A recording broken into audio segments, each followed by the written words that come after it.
All right, let's dive right in.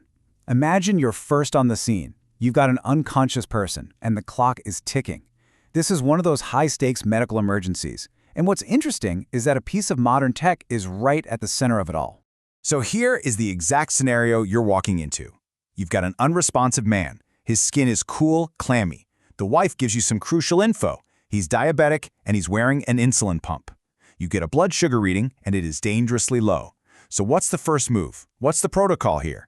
Let's break it down. Okay, before we can jump into action, we have to do a little detective work, right?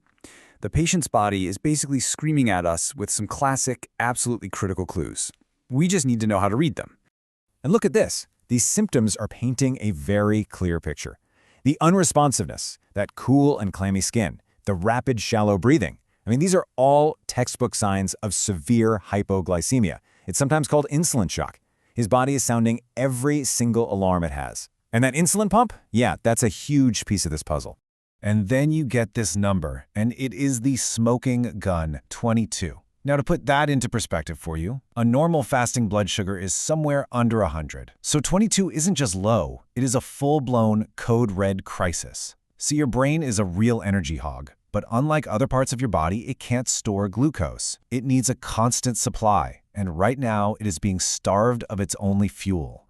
So, with a patient this critical, you might be wondering, where do I even start? Well, it always comes back to the basics: airway, breathing, and circulation, the good old ABCs. And that first one, airway, is completely non-negotiable.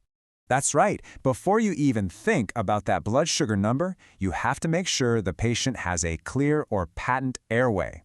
You know, when someone becomes unresponsive, their tongue can just relax and fall back, blocking their throat and cutting off their air. That right there is the most immediate threat to their life, even more so than the low blood sugar itself. And we're not talking about jumping to complex procedures here. The first steps are all about simple, effective tools.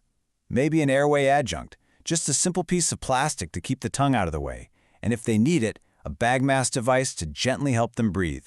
These are quick, simple, life-saving moves. And here's a really crucial point. Resist that urge to immediately jump to something advanced like intubation.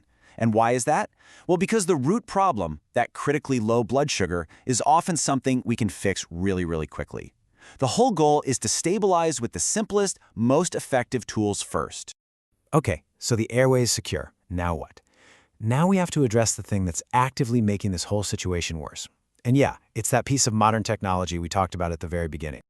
This right here is the modern twist on a classic emergency. An insulin pump is a fantastic tool. It helps people manage their diabetes day in and day out. But in this specific crisis, right now, it has become part of the problem. It has to be turned off, period. And here's exactly why that is so critical. The pump has no idea the patient is unresponsive.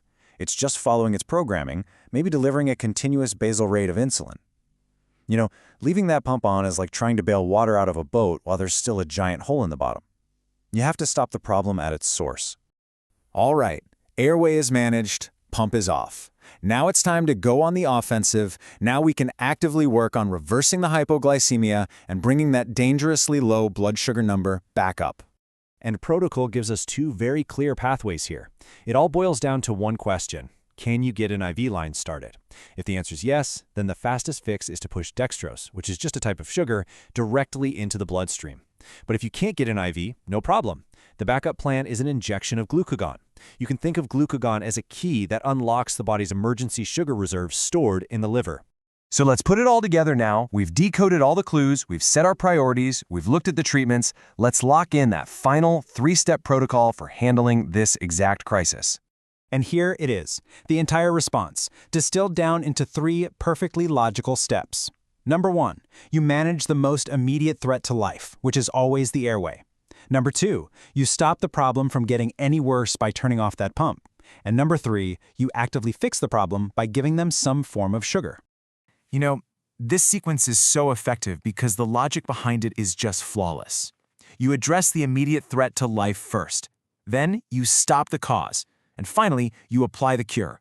Following this exact order is what gives you the safest and best possible outcome for the patient. And this brings us to a really crucial final thought.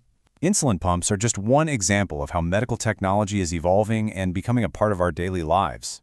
So the real challenge for every first responder, and really for the entire medical field, is this. As the tools that are designed to help us get more and more complex, how do we stay ahead of the curve to make sure they never become a complication in a crisis?